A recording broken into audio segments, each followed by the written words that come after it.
Welcome back to Exposure Stories.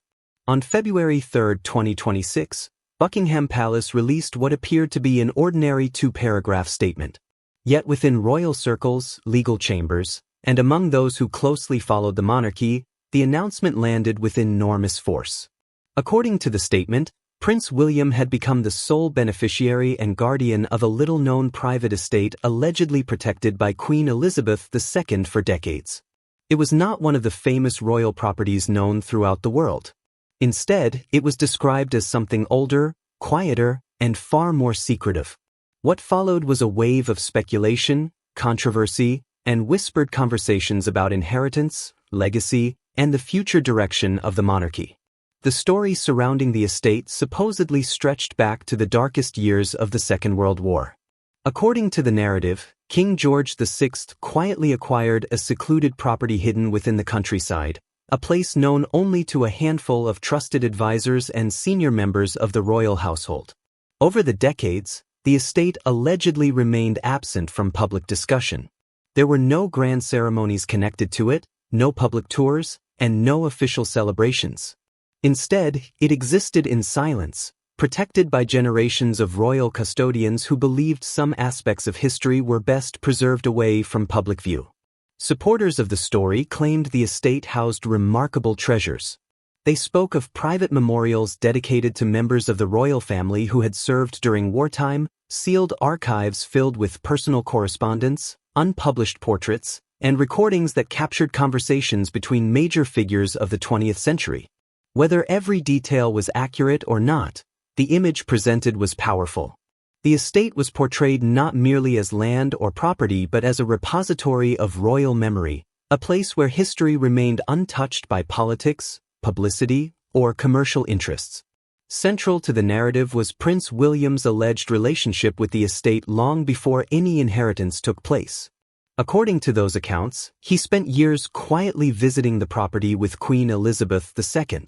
Rather than treating it as a ceremonial destination, he was said to have taken part in preserving archives, maintaining facilities, and learning the stories connected to the collection. These details became important because they supported a larger theme running through the entire story, that William was viewed not simply as an heir, but as a steward entrusted with protecting something larger than himself. The legal structure surrounding the estate formed another dramatic element. It was said to be protected by a private trust created years before Queen Elizabeth's death. According to the tale, the trust contained carefully crafted provisions designed to ensure that ownership would pass only under specific circumstances. These arrangements allegedly prevented outside influence and guaranteed that the estate would remain under William's exclusive guardianship. Supporters described the trust as a legal fortress, built with extraordinary foresight and intended to preserve the estate's purpose far into the future. As the story gained momentum, attention shifted toward Queen Camilla and her son, Tom Parker Bowles. According to the narrative, they had different ideas for how such estates might be used. Various proposals were described, ranging from heritage tourism and educational programs to luxury hospitality ventures and culinary projects. In the most dramatic versions of the story, these ambitions were portrayed as attempts to commercialize royal heritage. Critics within the narrative suggested that sacred historical sites risked becoming branded experiences, while supporters argued that modernization could generate resources and public engagement. One of the most frequently repeated themes involved a supposed clash between stewardship and commercialization. William was portrayed as representing preservation, continuity, and restraint.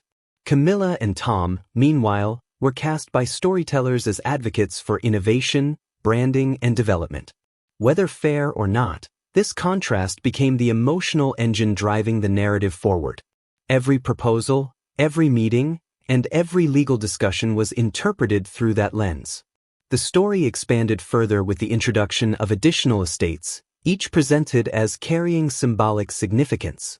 Northacre Hall, Clarence Hill, Greystone Downs, Green Heath, and Oakridge Estate were described as pieces of a larger strategy allegedly designed by Queen Elizabeth II. According to the narrative, each property came with its own legal protections, handwritten instructions, and carefully planned succession arrangements. Collectively, These estates formed what supporters called a network of safeguards intended to preserve royal values and shield important properties from future disputes. Clarence Hill occupied a particularly emotional place in the story. It was portrayed as a sanctuary, a refuge removed from politics and public controversy. According to the narrative, Queen Elizabeth regarded it as a symbol of stability and continuity.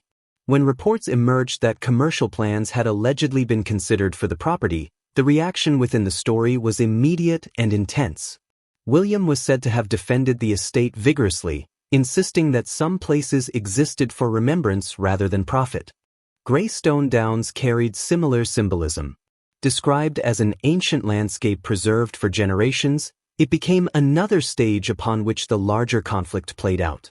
The narrative suggested that legal teams searched for avenues to challenge or reinterpret ownership arrangements, only to discover that the Queen had anticipated such possibilities years in advance. Every attempt reportedly encountered clauses and restrictions designed to preserve the estate's original purpose. In this version of events, Elizabeth emerged as a strategist whose plans extended far beyond her lifetime. Greenheath Estate introduced an additional dimension: philanthropy. According to the story, the property was linked to a substantial trust intended to support environmental education, child welfare initiatives, and long-term conservation projects. This transformed the dispute from a simple inheritance issue into a debate about values and priorities. The estate was no longer just land.